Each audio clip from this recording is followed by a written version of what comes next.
Arrête d'absorber les émotions des autres, protège-toi. Et si je vous disais, cher poisson, que la fatigue que vous ressentez en ce moment n'est pas la vôtre? Que cette lourdeur dans votre poitrine, cette anxiété diffuse qui vous accompagne sans raison apparente, ce sentiment d'être vidé après une simple conversation, tout cela pourrait venir de quelqu'un d'autre. Vous avez passé votre vie à absorber ce que les autres ressentent, comme une éponge plongée dans un océan d'émotions. Et aujourd'hui, il est temps de comprendre pourquoi cela vous épuise, et surtout, comment vous en protéger sans fermer votre cœur. Bouclier 1, tu portes ce qui ne t'appartient pas. Il y a quelque chose que les poissons font naturellement, sans même y penser. Quand quelqu'un entre dans une pièce avec de la tristesse, vous la sentez immédiatement. Quand un proche porte une colère silencieuse, elle se glisse en vous comme de l'eau sous une porte. Vous n'avez pas besoin qu'on vous dise ce qui ne va pas. Vous le savez déjà. Votre corps le sait. Votre cœur le sait. Et cette capacité est à la fois votre plus grand don et votre plus grande vulnérabilité. Parce que sentir les émotions des autres est une chose. Les porter, les absorber, et faire vôtre en est une toute autre. Et c'est exactement ce que vous faites depuis des années, peut-être depuis toujours. Vous ne vous contentez pas de percevoir la douleur autour de vous. Vous l'accueillez en vous comme si elle était la vôtre, comme si la souffrance de l'autre devenait automatiquement votre responsabilité. Ce mécanisme est si profondément ancré que vous ne le remarquez même plus. Il fait partie de votre façon d'être au monde. Quand un ami traverse une crise, vous ne le soutenez pas simplement de l'extérieur. Vous plongez avec lui dans ses eaux troubles, vous nagez dans sa douleur, et souvent vous remontez plus épuisé que lui. Quand un membre de votre famille est en colère, vous ne vous tenez pas à distance. Vous absorbez cette colère, vous la digérez à sa place, et le soir venu, c'est vous qui portez un poids que personne ne vous a demandé de porter. Ce schéma se répète dans chaque relation, dans chaque interaction, dans chaque moment partagé avec un autre être humain. Et il vous coûte bien plus que vous ne le réalisez. Il vous coûte votre énergie vitale, votre clarté mentale, votre joie spontanée, votre capacité à vous sentir léger et libre. Il vous coûte des nuits de sommeil perturbées par des angoisses qui ne sont pas les vôtres. Il vous coûte des journées entières passées dans un brouillard émotionnel dont vous ne comprenez pas l'origine. Mais la première étape pour se protéger est de reconnaître ce qui se passe. Et si vous lisez ces mots en vous disant que cela décrit exactement votre expérience, alors vous venez de franchir cette première étape. La reconnaissance est le début de la liberté. Ce n'est pas encore la solution complète, mais c'est le socle sur lequel tout le reste va se construire. Bouclier 2, pourquoi tu attires la douleur des autres? Ce n'est pas un hasard si les gens viennent vers vous quand ils souffrent. Ce n'est pas un hasard si les conversations profondes trouvent naturellement leur chemin jusqu'à vous, si les inconnus se confient à vous dans des files d'attente, si les collègues qui n'ont jamais parlé de leur vie personnelle finissent par vous raconter leur drame. Vous portez en vous une qualité magnétique qui attire les âmes en détresse. Et cette qualité vient de la même source que votre sensibilité profonde. Les poissons émettent une fréquence émotionnelle que les autres perçoivent inconsciemment. C'est comme une lumière dans la nuit. Les gens perdus dans l'obscurité de leur propre souffrance voient cette lumière et se dirigent vers elle instinctivement. Ils ne savent pas toujours pourquoi ils se sentent en sécurité près de vous. Ils ne comprennent pas toujours pourquoi ils ont envie de vous parler, de vous confier leurs secrets, de déposer leur fardeau à vos pieds. Mais ils le font. Encore et encore. Et vous, par bonté, par compassion, par cette empathie immense qui définit votre signe, vous acceptez de recevoir tout cela. Le problème n'est pas que vous recevez. Le problème est que vous ne rendez jamais ce qui ne vous appartient pas. Imaginez que chaque émotion absorbée soit un objet physique. Un caillou que quelqu'un dépose dans vos mains. Un caillou par jour, ce n'est rien. Mais après des mois, des années, des décennies, vous portez un sac entier de pierres qui ne sont pas les vôtres. Et vous vous demandez pourquoi vous êtes si fatigué, pourquoi votre dos est courbé sous un poids invisible, pourquoi chaque matin vous vous réveillez avec l'impression d'avoir déjà vécu une journée entière avant même de poser le pied par terre. La raison est simple et profonde à la fois. Vous n'avez jamais appris à distinguer entre être empathique et être une éponge. L'empathie, dans sa forme la plus saine, vous permet de comprendre ce que l'autre ressent sans le prendre en vous. L'éponge, elle, peu tout sans discernement. Et c'est cette distinction cruciale qui va transformer votre façon de vivre si vous la comprenez vraiment, et la suite va vous montrer exactement comment. Bouclier 3, le prix que tu paies en silence. Personne ne voit ce que l'absorption émotionnelle vous coûte. Les gens autour de vous voient quelqu'un de calme, de compréhensif, de toujours disponible. Ils voient un roc sur lequel ils peuvent s'appuyer. Ils ne voient pas les nuits blanches. Ils ne voient pas les moments où vous vous enfermez pour pleurer sans savoir exactement pourquoi. Ils ne voient pas l'épuisement qui vous envahit après une réunion de famille, après une soirée entre amis, après une simple promenade dans un lieu bondé. Ce que vous vivez a un nom, même si personne ne vous l'a jamais dit clairement, c'est de la surcharge empathique. Et c'est un phénomène réel, puissant, et potentiellement dévastateur si on ne le gère pas consciemment. La surcharge empathique ne se manifeste pas seulement par de la fatigue. Elle se manifeste aussi par de l'irritabilité soudaine, par un besoin irrépressible de solitude, par des douleurs physiques sans cause médicale apparente, par un sentiment de déconnexion de soi-même. Vous pouvez passer d'un état de compassion profonde à un état d'engourdissement total en quelques heures, simplement parce que votre système émotionnel est surchargé et qu'il se met en mode protection. Ce mode protection, c'est quand vous vous sentez distant, détaché, incapable de ressentir quoi que ce soit. Ce n'est pas de l'indifférence. C'est un disjoncteur qui saute parce que le circuit a reçu trop de courant. Et chaque fois que ce disjoncteur saute, une partie de vous se referme un peu plus. Le prix que vous payez en silence est aussi un prix relationnel. Parce que les gens qui ont l'habitude de déposer leurs émotions chez vous ne comprennent pas quand vous n'êtes plus disponible. Ils ne comprennent pas votre retrait soudain, votre besoin de distance, votre incapacité temporaire à écouter. Et parfois, ils le prennent personnellement, ce qui crée encore plus de tension émotionnelle que vous finissez par absorber aussi. C'est un cercle qui peut sembler sans issue. Mais il existe une sortie, et elle ne demande pas de devenir quelqu'un d'autre. Si ce que vous entendez vous semble précis, imaginez ce qui pourrait se passer si vous appliquiez cette énergie de façon intentionnelle pendant 21 jours consécutifs. C'est exactement pour cela qu'a été créé le programme de 21 jours qui se trouve dans le commentaire épinglé, guide quotidien, direction ciblée et une vraie impulsion. Si vous êtes fatigué de tourner en rond, voici votre structure. Bouclier 4, la différence entre compassion et sacrifice. Il existe une ligne invisible que les poissons franchissent sans cesse, souvent sans même s'en apercevoir. D'un côté de cette ligne, il y a la compassion, la capacité magnifique de sentir ce que l'autre vit et d'offrir sa présence bienveillante. De l'autre côté, il y a le sacrifice, l'abandon de soi au profit de la douleur d'autrui, la dissolution de vos propres besoins dans l'océan des besoins des autres. La compassion nourrit. Le sacrifice dévore.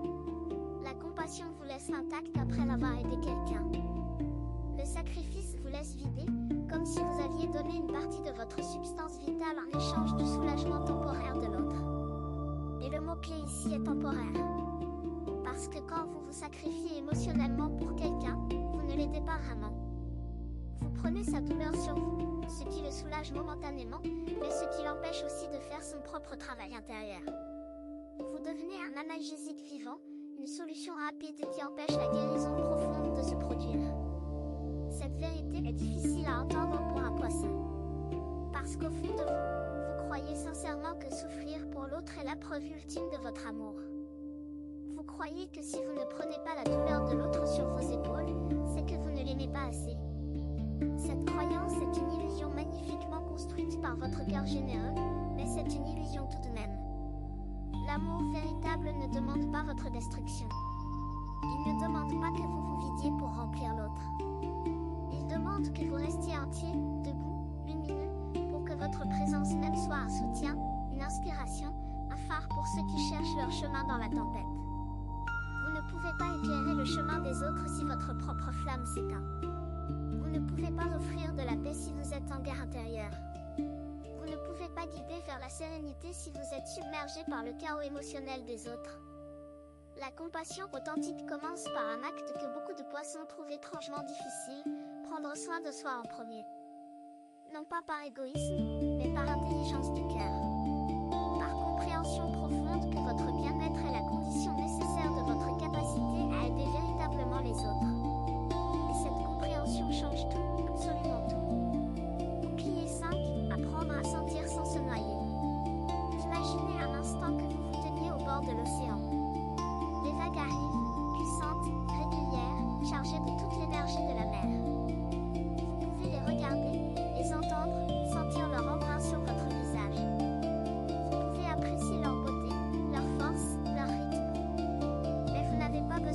plonger dedans à chaque fois. Vous n'avez pas besoin de vous laisser emporter par chaque courant. Vous pouvez rester sur le rivage, les pieds solidement ancrés dans le sable, et simplement observer. C'est exactement ce que signifie sentir sans se noyer. C'est une compétence que vous pouvez développer, poisson, même si elle semble aller contre votre nature. En réalité, elle ne va pas contre votre nature. Elle la complète. Elle ajoute une dimension qui manquait à votre empathie, la dimension de la protection personnelle. Sentir sans se noyer commence par un geste intérieur simple mais puissant, la pause. Quand vous sentez une émotion forte vous envahir en présence de quelqu'un d'autre, au lieu de plonger immédiatement dedans, accordez-vous un instant. Un seul instant de silence intérieur. Dans cet instant, posez-vous une question qui peut paraître banale mais qui est en réalité transformatrice. Est-ce que cette émotion est la mienne? Cette question crée un espace. Un espace minuscule mais suffisant pour que votre conscience reprenne le dessus sur votre réactivité empathique. Et dans cet espace, vous découvrez quelque chose de libérateur, vous avez le choix. Vous pouvez choisir de sentir sans absorber. Vous pouvez choisir d'être présent sans être envahi. Vous pouvez choisir de comprendre la douleur de l'autre sans la prendre dans votre corps. Ce choix n'est pas naturel au début. Il demande de la pratique, de la patience, et surtout de la bienveillance envers vous-même quand vous retombez dans les anciens schémas. Mais chaque fois que vous l'exercez, vous renforcez un muscle intérieur qui deviendra, avec le temps, votre protection la plus fiable. Le rivage n'est pas un lieu de faiblesse. C'est un lieu de sagesse. Et la sagesse est exactement ce que les poissons sont destinés à incarner quand ils cessent de confondre l'empathie avec la dissolution de soi. Bouclier 6, les relations qui changent quand tu te protèges. Voici une vérité que personne ne vous prépare à affronter. Quand vous commencez à vous protéger émotionnellement, certaines personnes ne seront pas contentes. Celles qui avaient l'habitude de déposer leur fardeau sur vous sans jamais le reprendre, celles qui comptaient sur votre disponibilité illimitée pour éviter de faire face à leurs propres émotions, celles qui, consciemment ou non, se nourrissaient de votre énergie comme d'une source inépuisable, ces personnes résisteront à votre transformation. Elles vous diront que vous avez changé, et elles n'auront pas tort. Elles vous accuseront peut-être de devenir froid, distant, égoïste. Elles essaieront peut-être de vous faire culpabiliser pour que vous reveniez à votre ancien rôle d'éponge émotionnelle. Et c'est dans ces moments que votre engagement envers vous-même sera véritablement mis à l'épreuve. Mais voici ce que vous devez savoir, les personnes qui vous aiment véritablement respecteront vos limites. Elles ne les comprendront peut-être pas immédiatement, elles auront peut-être besoin de temps pour s'ajuster, mais elles finiront par voir que la personne que vous devenez en vous protégeant est plus authentique, plus présente et plus capable d'amour réel que celle que vous étiez quand vous absorbiez tout sans filtre. Les relations qui survivent à cette transformation deviennent plus profondes, plus honnêtes, plus nourrissantes pour les deux côtés. Et les relations qui ne survivent pas, celles-là vous montrent quelque chose d'important sur la nature du lien qui existait. Un lien fondé sur votre sacrifice n'est pas de l'amour. C'est de la dépendance déguisée. Libérer ces liens peut faire mal au début. Vous pouvez ressentir de la culpabilité, du vide, de la peur de l'abandon. Mais de l'autre côté de cette douleur temporaire se trouve un espace que vous n'avez jamais connu, l'espace de relation où vous existez pleinement, vous êtes vu pour ce que vous êtes et non pour ce que vous pouvez absorber. Cet espace vous attend, et ce que vous allez y trouver dépasse tout ce que votre imagination peut concevoir. Certaines personnes observent, d'autres se transforment. Si vous voulez faire partie du deuxième groupe, le guide de 21 jours dans le commentaire épinglé vous offre un processus clair, étape par étape, aligné avec votre signe.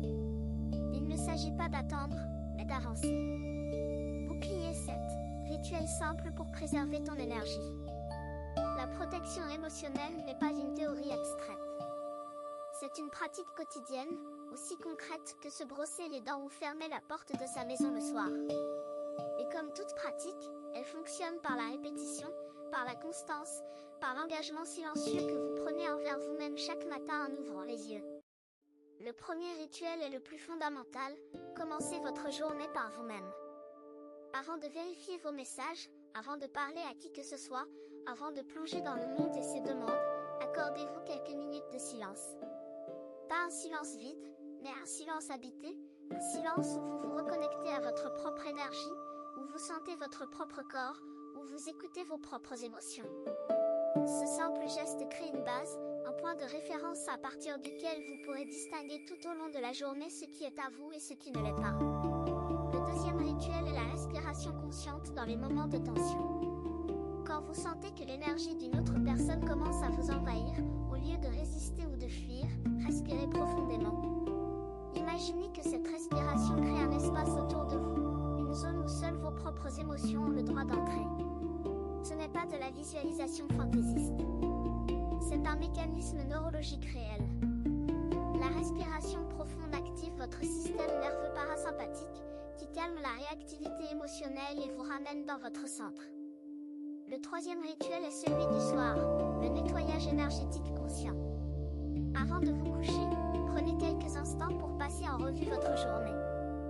Identifiez les moments où vous avez absorbé des émotions qui n'étaient pas les vôtres. Ne vous jugez pas, reconnaissez simplement ce qui s'est passé. Puis, mentalement, rendez ces émotions à leur propriétaire. Ce geste de restitution n'a rien de mystique ou de compliqué. C'est simplement une façon de dire à votre système émotionnel que la journée est terminée, que vous pouvez relâcher ce qui ne vous appartient pas, et que vous avez le droit de dormir léger. Ces rituels simples, pratiqués avec régularité, transforment progressivement votre relation avec votre propre sensibilité. Ils ne la diminuent pas. Ils l'affinent, la canalisent et la protègent, et ce qui en résulte est plus beau que vous ne pouvez l'imaginer. Bouclier 8, la force qui naît de la protection de soi. Vous êtes arrivé au bout de ce message, et si vous êtes encore là, c'est que quelque chose en vous reconnaît la vérité de ces mots. Vous savez, au plus profond de votre être, que vous ne pouvez pas continuer à vivre comme une éponge émotionnelle. Non pas parce que c'est mal, mais parce que cela vous épuise, vous disperse et vous éloigne de la personne magnifique que vous êtes censé devenir. La protection de soi n'est pas un mur. C'est un filtre. Un filtre intelligent et bienveillant qui laisse passer l'amour, la connexion authentique et la compassion véritable, tout en retenant ce qui ne vous appartient pas. Quand ce filtre est en place, quelque chose de remarquable se produit. Vous devenez plus fort, plus clair, plus présent, et paradoxalement, plus capable d'aider les autres que vous ne l'avez jamais été. Parce que l'aide que vous offrez ne vient plus d'un lieu d'épuisement et de sacrifice, mais d'un lieu de plénitude et de choix conscient. Le poisson qui se protège ne perd rien de sa sensibilité. Il la transforme en sagesse. Il ne perd rien de sa compassion. Il la transforme en action ciblée et durable. Il ne perd rien de son amour. Il lui donne enfin un espace où s'épanouir sans le détruire. Vous méritez cet espace. Vous méritez de traverser vos journées sans porter le monde sur vos épaules. Vous méritez de vous endormir le soir en ne portant que vos propres rêves, légers, libres, entiers. Cette transformation est à votre portée. Elle ne demande pas de perfection, elle ne demande pas de changement radical du jour au lendemain. Elle demande simplement votre décision de vous choisir vous-même, enfin, avec la même générosité que celle que vous avez toujours offerte aux autres. Vous avez deux options après cette vidéo. La fermer et attendre que les choses changent, ou décider que les 21 prochains jours seront différents. Si vous choisissez la deuxième, la transformation structurée de 21 jours alignés avec votre signe vous attend dans le commentaire épinglé. L'énergie est déjà en mouvement, la seule question est de savoir si vous l'êtes aussi.